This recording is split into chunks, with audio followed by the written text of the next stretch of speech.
Lihatlah peristiwa perjanjian Hudaybiyah di tahun ke-6 Hijriah. 1.400 kaum muslimin meninggalkan Madinah untuk menunaikan ibadah umrah di Mekah.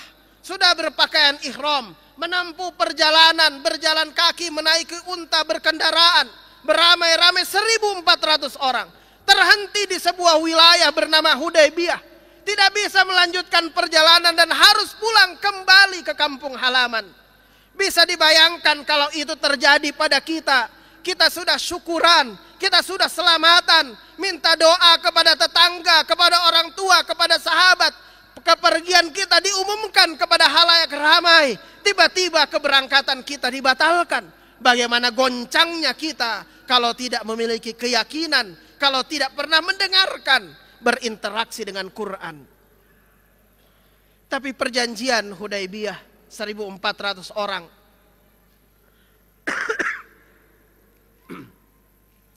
ditandatangani perjanjian Hudaybiyah itu, menyisakan pertanyaan-pertanyaan di kalangan sahabat, sangat manusiawi. Kenapa kita harus kembali pulang ke Madinah, tidak bisa melakukan ibadah umrah?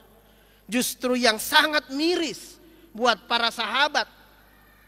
Kenapa di dalam 4 poin perjanjian itu ada tulisan bahwa kalau ada orang yang bergabung dengan umat Islam di Madinah, sementara ia masih memiliki wali, maka ia harus kembali ke Mekah. Sementara kalau ada umat Islam dari Madinah yang bergabung ke Mekah, ia tidak dikembalikan ke Madinah. Maka wajar sahabat Amirul Mukminin Umar bin Khattab radhiyallahu an merasa Islam direndahkan. Maka ia bertanya kepada Abu Bakar, betulkah Muhammad itu seorang Rasul? Bahkan ia bertanya langsung kepada Rasulullah, ya Muhammad, betulkah engkau seorang Rasul? Kalau memang engkau seorang Rasul, kenapa engkau mau menandatangani perjanjian yang menghinakan agama kita? Tapi lihatlah jamaah sekalian yang dirahmati oleh Allah Subhanahu wa taala. Bahkan saat tanda perjanjian itu baru ditandatangani oleh Nabi Muhammad SAW bersama perwakilan dari kaum Quraisy yaitu Suhail bin Amr.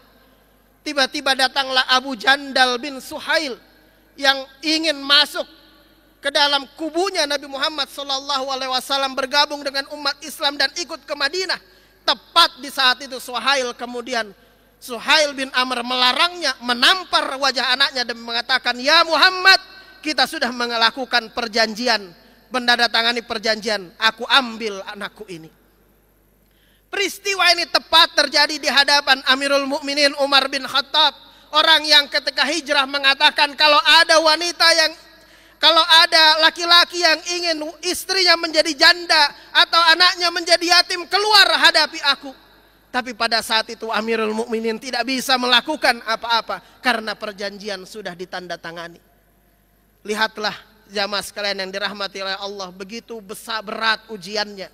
Tapi apa yang terjadi dalam perjalanan pulang menuju Madinah? Allah menurunkan kalimat yang begitu indah di dalam Al-Quran. Inna fatahna laka fatham mubina. Sungguh kami, kata Allah, memberikan kemenangan kepada kalian, kemenangan yang nyata. Dari mana logika berpikir ini? Perjanjian yang seakan-akan merugikan tapi justru menjadi kemenangan buat umat Islam. Kalau bukan Quran yang membuat kita tenang, menenteramkan jiwa kita, tentu akan terjadi kasak kusuk kanan kiri dan lain sebagainya.